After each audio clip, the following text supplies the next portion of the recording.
دار مدار العالمین وعلی آلہ وصحبہ وبارک وسلم صلی علیہ۔ امید ہے کہ تمام احباب خیر و عافیت سے ہوں گے۔ رب کریم ہم تمام پر، ہمارے اہل و عیال اور میرے تمام دیکھنے والے سننے والوں پر اہل بیت کا خاص صدقہ عطا فرمائے، ہماری دنیا اور آخرت کو اچھا فرمائے،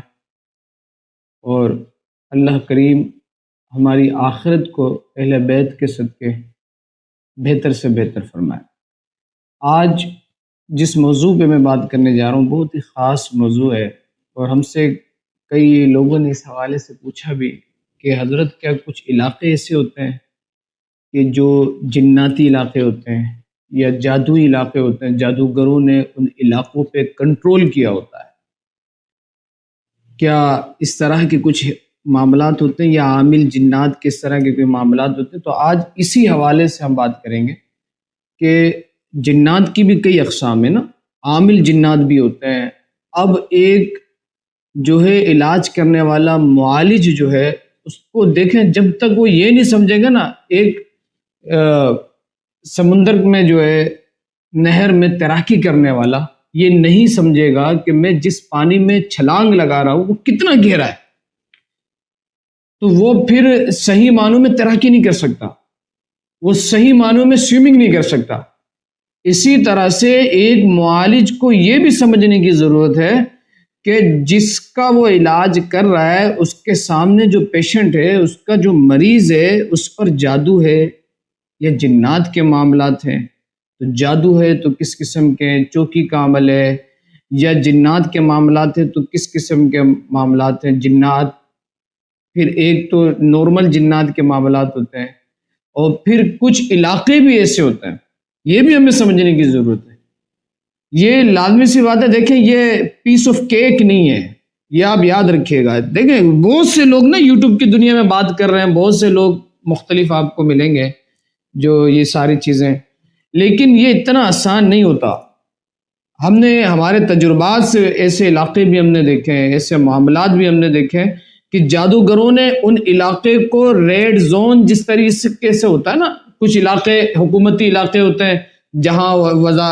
کیا نام ہے وزیر اعظم ہاؤس ہوتا ہے، یا وزارت خزانہ ہاؤس ہوتا ہے، یا پارلیمنٹ ہاؤس ہوتا ہے، یا اس طرح کے جو علاقے ہوتے ہیں وہ ریڈ زون کہلاتے ہیں۔ عام آدمی وہاں نہیں جاتا، اور ادھر بڑے سیکورٹی کے معاملات ہوتے ہیں، بڑے سیکورٹی تعینات کیے جاتے ہیں وہاں پہ۔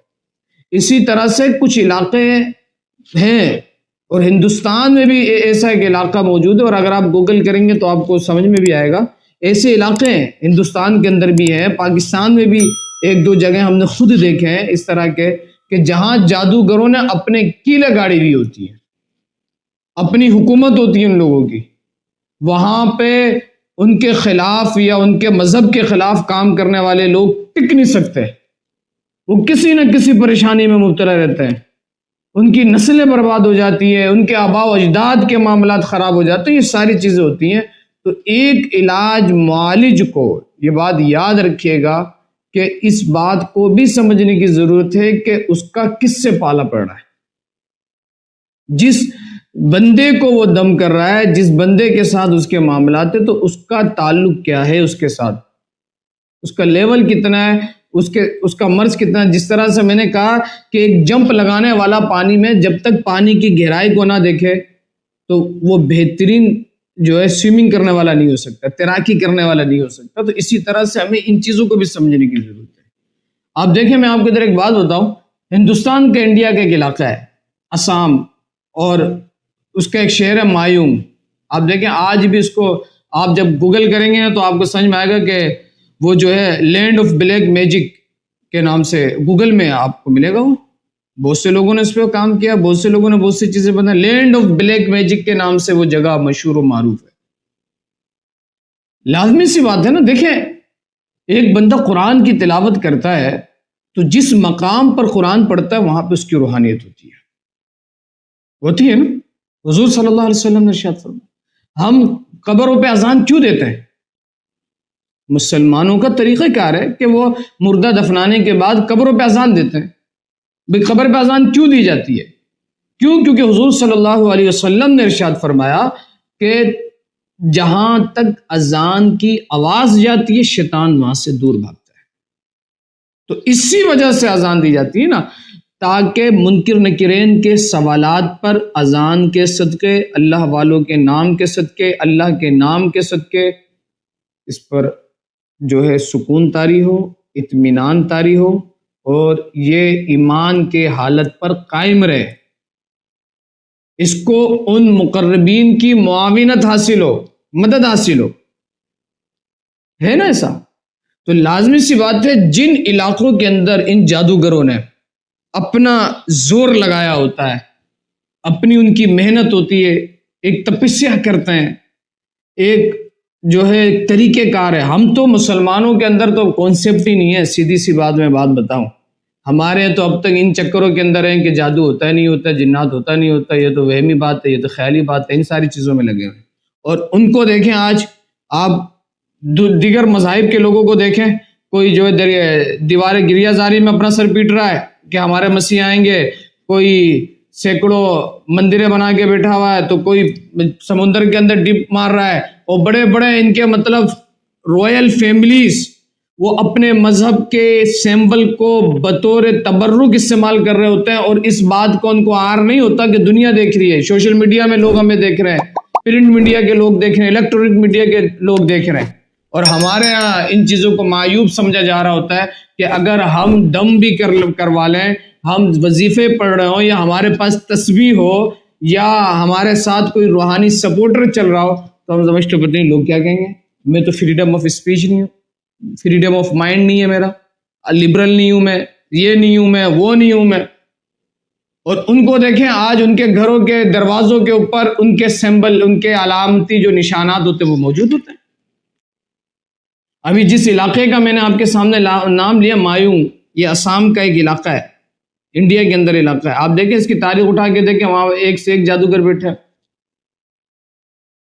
ان کی ایک عرصے کی محنت ہے، سارے معاملات ہیں۔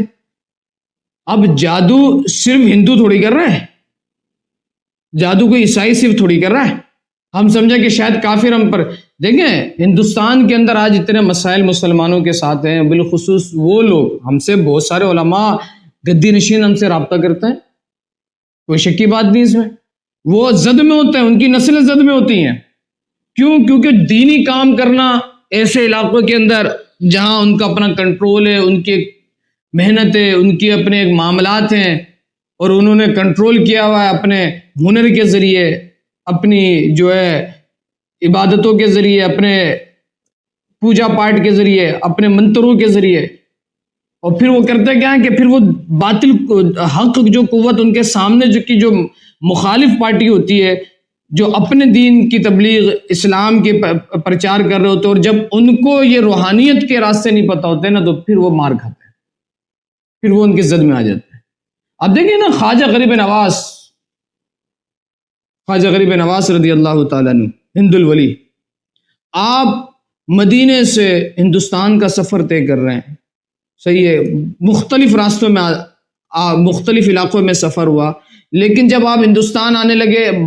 آپ کس راستے کو اختیار کرتے ہیں؟ پنجاب سے آپ لاہور حضرت داتا علی حجویری کی بارگاہ میں آتے ہیں،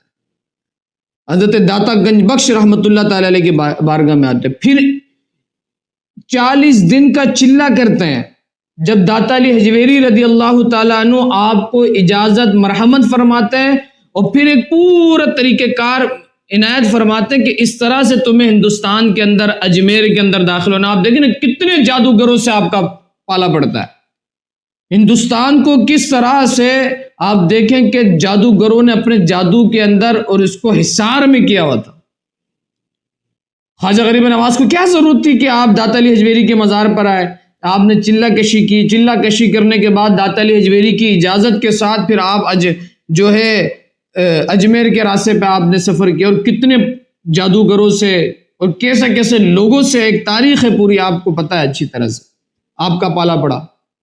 جب آپ یہاں سے گئے تو آپ نے جب چلہ کشی کی، آج بھی الحمدللہ وہ چلہ گاہ داتا علی حجویری رضی اللہ تعالیٰ عنہ کی مزار اقدس کے پاس، آپ کے روضہ مبارکہ کے پاس آپ دیکھیں موجود ہے۔ آج بھی داتا علی حجویری رضی اللہ تعالیٰ عنہ کے مزار کے ارد گرد جو شعر لکھا ہوا، گنج بخش فیض عالم مظہر نور خدا، ہاں آپ دیکھیں، آج لوگ سمجھ ہی نہیں پائے نا، آج تو کچھ لوگ سمجھتے ہیں کہ شاید اللہ والوں کے مزارات جانا ہی کوئی شرک و بدعت کے اڈے ہے۔ یار اگر اللہ والوں کے مزارات جانا، ان سے توسل لینا، اللہ کی بارگاہ میں ان کے وسیلے پیش کرنا شرک و بدعت کے اڈے ہوتے، تو جنہوں نے کئی لاکھوں مشرکین کو کلمہ پڑھایا تو کبھی مزار جا کے نہیں بیٹھتے، 40 دن کی چلے نہیں کاٹتے، اور جب واپس جانے لگے تو آپ نے کیا فرمایا؟ گنج بخش فیض عالم مظہر نور خدا۔ ہاں یہ گنج بخش ہیں، ان کا فیض پورے عالم پہ، مظہر نور خدا، یہ اللہ کی نور کے مظہر ہیں۔ ناقص رانا پیر کامل، جو ناقص لوگ ہیں نا ان کے یہ پیر کامل ہے، اور کاملانہ رہنما، اور کامل لوگوں کے رہنما ہی ہے۔ اس کی اجازت کے بعد آپ دیکھیں آپ اجمیر شریف گئے، اور پھر کیا ہوا؟ کس طرح سے آپ نے جادوگروں کا مقابلہ کیا، اونٹ کو بیٹھا تو بیٹھا ہی رہ گیا، کس طرح کے جادوگر آپ کے سامنے آئے کہ رسیاں پھینکتے تو وہ سارے اس طرح کے معاملہ سانپ بن جاتے، آپ نے پھر کس طرح سے ان کا مقابلہ کیا؟ تو یہ سارے ایک طریقہ کار ہوتا ہے۔ آج بھی ہم سندھ کے کچھ علاقے میں میرا جانا ہوا ہے جہاں پرانے مندر ہیں، 5,000 5,000 سال، 1,000 2,000 سال پرانے مندر، پنجاب کے کچھ علاقے، وہاں پہ ان لوگوں نے اپنی جو ہے تپسیاسوں کے ذریعے، اپنی پڑھائیوں کے ذریعے، اپنے معاملات کے ذریعے انہوں نے اس علاقے کو، اس علاقے کے لوگوں کو پر حکمرانی کی ہوتی ہے۔ اب ان علاقوں کی پہچان ہونا بھی بڑا ضروری ہے۔ اب پہچان یہ کیسے حاصل ہوگی آپ کو؟ یہ کوئی گوگل دے گا آپ کو پہچان؟ گوگل میں چلو جیسا بھی میں نے کہا کہ ہندوستان کا وہ علاقہ جو مایونگ ہے، آسام کا علاقہ ہے، آپ دیکھیں آج بھی وہ گوگل کے اندر جب آپ اس کو سرچ کریں گے تو لینڈ آف بلیک میجک کے نام سے وہ آ جائے گا، دا لینڈ آف بلیک میجک۔ تو چلو ایک علاقے کا بتا دیا، ایک عامل۔ میں آپ کو اب ایک بات بتاؤں، ایک جگہ نا میں علاج کی غرض سے جا رہا تھا، تو یہ تو اللہ کا کرم ہے، مرشد کامل، ولی کامل، شیخ المشائخ، صوفی شیخ طارق احمد میاں حضور کا صدقہ ہے، جو کچھ بھی ہے میاں حضور کا صدقہ ہے، اس میں کوئی شک کی بات نہیں۔ اللہ جب آپ کے سر پر بزرگوں کا ہاتھ ہوتا ہے نا، دیکھیں ایک وقت آتا ہے کہ آپ کے وظائف بھی کام نہیں آتے میرے بھائی، آپ کی چلے ریاضت سارے نا معاملات خراب ہو جاتے ہیں اگر آپ کا تعلق مضبوط نہیں ہوتا۔ یہ بات یاد رکھیے گا، اور یہ تعلق محبت خدمت کے ساتھ طے ہوتا ہے۔ ہاں آپ سوچیں ادھر سے کچھ لے لوں، ادھر سے کچھ لے لوں، ادھر سے یوٹیوب کی دنیا، یار ہم بھی کام کر رہے ہیں، آپ بھی کام کر رہے ہیں، آپ کو پتہ ہے سارے معاملات، لیکن اسی کے اندر ہمیں کچھ سنہرے لوگ ڈھونڈنے کی ضرورت ہے جو ہمارے لیے مشعل راہ بن جائے، جو ہمارے رہنما بن جائے، جو ہمارے قائد بن جائے، جو ہمارے اس روحانی سفر میں استاد مرشد کی کردار ادا کرے۔ اب وہ علاقہ ایسا تھا، ہم جب اس علاقے کے اندر انٹر ہوئے، ایک مریض کو دیکھنا تھا، تو بھائی ایسا لگ رہا تھا کہ نیند طاری ہونا شروع ہو گئی، اپنے آپ میں ہی نہیں ہے، اپنے آپ میں ہی نہیں ہے، اور جسم پورا نڈھال ہو رہا ہے، پیٹھ پہ درد شروع ہو گیا، اور نیند کی ایسی کیفیت کوئی رات کا ٹائم نہیں تھا، اور جو ڈرائیور ہے نا جس کے ساتھ، وہ بھی نیند میں، حتیٰ کہ وہ گاڑی اس نے روکا، اس نے کہا کہ حضرت اجازت دے تو میں سو جاؤں۔ میں نے کہا اب تو آنے والا ہے، پھر الحمدللہ پھر اپنے معاملات شروع کیے، مرشد کا کرم شامل حال ہوا، تو پھر پتہ چلا کہ بھائی اس علاقے کو تو پورا باندھا گیا ہوا ہے، پورا حصار کیا ہوا ہے کہ یہاں پہ کوئی اور آ نہ سکے، کسی اور کا کام نہ ہو سکے، کوئی کاٹ نہ کر سکے۔ اسی طرح سے پورے معاملات آپ کے بگاڑ دیے جاتے ہیں۔ جو علماء بالخصوص میں یہاں پہ بات کروں، جو بڑے بڑے مقرر ہیں، تبلیغ دین کا کام کر رہے ہیں، دین کی خدمت کر رہے ہیں، ان کے ساتھ معاملات ہو جاتے ہیں، علاقے کے علاقے باندھ دیے جاتے ہیں بھائی۔ اب آپ بولیں قرآن میں کدھر لکھا ہے، حدیث میں کدھر لکھا ہے، تو یہ آپ کا بہت ساری چیزیں نہیں لکھی ہیں، لیکن ایسا نہیں ہے کہ اس کا انکار کیا جا سکے، یہ ان کے واردات ہوتے ہیں، یہ عامل۔ اور پھر دیکھیں عامل جنات کے بھی واردات ہوتے ہیں، یہ بھی بڑا سمجھنے۔ آپ کسی کا علاج کر رہے ہیں نا، اس پہ جنات کی حاضری ہے، تو اب جنات کی حاضری بھی مختلف اقسام کی ہوتی ہے۔ اب وہ جنات کس قسم کا ہے؟ آیا کہ وہ جن خود عامل ہے، وہ جن خود عامل ہے یا نہیں، یہ بھی ایک مسئلہ ہے۔ اگر جن وہ خود عامل ہوتا ہے، ہم نے ایسے بھی جنات عامل دیکھے ہیں کہ جن کی حاضری وہ خود عامل ہے، دعائے سیفی پڑھ رہا ہے، جن نادلی پڑھ رہا ہے، جن حزب البہار پڑھ رہا ہے بھائی، جن خود سورت الجن پڑھ رہا آگے سے، کاٹ کر رہا ہے وہ. آپ اپنی پڑھائی کر رہے ہو، عامل اپنی پڑھائی کر رہا ہے، جن آگے سے اپنی پڑھائی کر رہا ہے. میں ایک بچی کا کیس، میرے پاس تو وہ ویڈیو بھی موجود ہے، میری تو عادت نہیں ہے، لیکن وہ بھائی بچی کے اوپر میں کاٹ کر رہا ہوں، وہ آگے سے میں ادھر اس کی کاٹ کر رہا ہوں، وہ میری کاٹ کر رہی ہے، اور آگے سے بول رہا ہے. کبھی جنات علوی بھی ہوتے ہیں، سفلی بھی ہوتے ہیں، وہ عامل ہوتے ہیں، وہ اپنی پڑھائیاں کر رہے ہوتے ہیں، چاہے وہ پڑھائی جو ہے روحانی طریقے سے کر رہے ہوں یا سفلی کے طریقے سے کر رہے ہو یا جادو منتر کے ذریعے کر رہے ہو، وہ کر رہے ہوتے. آگے سے وہ کبھی رام کالا کلوا، کبھی ہنومان، کبھی کس کی چوکی لگا رہا ہے، کبھی مندرہ پڑھنا شروع کر رہا ہے، سارے معاملات شروع کر دیتا ہوں. اب ایسے جنات عامل جو ہوتے ہیں نا، یہ بڑے خطرناک ہوتے ہیں. اور پھر جب آپ اپنا حصار کر کے، اپنے معاملات کر کے پڑھائی کرتے ہیں، اگر آپ اپنے گھر والوں کے حصار نہیں کر رہے ہوتے، یا آپ کے بیک سپورٹ پہ جو ہے آپ یہ سمجھیں کہ قوت مضبوط نہیں ہوتی نا، روحانیت مضبوط نہیں ہوتی، آپ کے معاملات مضبوط نہیں ہوتے، تو پھر وہ پیچھے اٹیک کرتا ہے آپ کے اوپر. اور اگر سلسلہ مضبوط ہونا چاہیے، متصل ہونا چاہیے، یہ بات میں آپ کو بتا دوں. ہاں، سلسلہ متصل مضبوط، اور ہتھیار ایک ہو، دار کمال کی ہو، ایک ہتھیار ہو، 100 چھری رکھ لیں، 100 قسم کے چاقو رکھ لیں، 100 قسم کے آپ چاپڑ رکھ لیں، دھار کسی میں نہ، یا تھوڑا تھوڑا دھار ہو، ایک ہتھیار ہو لیکن دھار زبردست ہو، دھار تیز ہو، وہ ایک ہی پھر 100 کو ذبح کر دے گا. 100 ہتھیار ہو لیکن دھار کسی میں ٹائٹ نہ، وہ ایک کو ذبح نہیں کر سکے گا. تو ان چیزوں کو سمجھنے کی ضرورت ہوتی ہے. بالکل ایسا ہے، عامل جنات بھی آپ پر حملہ کرتے ہیں. ہاں، جنات عامل ہوں تو وہ پھر ایک جاتا ہے، دوسرا آتا ہے، دوسرا جاتا ہے، تیسرا آتا ہے، وہ قبائل کے قبائل جنات بھی آنا شروع کر دیتے ہیں. اور اگر وہ خود پڑھائی کرنے والا، وہ خود معاملات کرنے والا ہو، یا اس کا تعلق چاہے شرکیہ الفاظ سے ہوں چاہے دوسرے معاملات سے ہوں، تو وہ پھر آپ اس کی کاٹ کرتے ہیں، وہ آپ کی کاٹ کرتا ہے، آپ اس کی کاٹ کرتے ہیں، آپ اس کے اگینسٹ پڑھائی کرتے ہیں. پھر اس میں یہی ہوتا ہے کہ مضبوطی، قوت، روحانیت کس کے ساتھ ہے، آپ کا تعلق کن بزرگوں کے ساتھ ہے. جب آپ کا تعلق مضبوط ہوتا ہے تو پھر آپ کی جیت ہوتی ہے، اور جب آپ کا تعلق مضبوط نہیں ہوتا، آپ کی ریاضت مضبوط نہیں ہوتی، تو پھر معاملات ختم ہوتے ہیں، پھر رجت کے معاملات آ جاتے ہیں، پھر پریشانی کے معاملات آ جاتے ہیں، یہ ساری چیزیں ہوتی ہیں. تو ان چیزوں کو بھی ہمیں سمجھنے کی ضرورت ہے. اور انشاءاللہ ہم اپنے مختلف اس طرح کی ویڈیوز میں آپ ہمیں جب سنتے رہیں گے تو ہم آپ کو چیزیں ڈیپلی بتائیں گے انشاءاللہ، کہ آپ کو کن چیزوں سے اجتناب کرنا ہے، کن چیزوں کو آپ کو سمجھنے کی ضرورت ہے، کہ ان چیزوں کو آپ اختیار کریں تاکہ آپ کے معاملات میں بہتری آئے. ان چیزوں کو جب آپ کریں گے تو انشاءاللہ آپ کو خود سمجھ میں آئے گا. اور دیکھیں، یہ چیزیں وقت کے ساتھ ساتھ سن کر، سمجھ کر، اس پر چل کر پھر آپ کو اس کی چیزیں سمجھ میں آتی ہیں. اللہ کریم ہم سب کا حامی و ناصر ہو.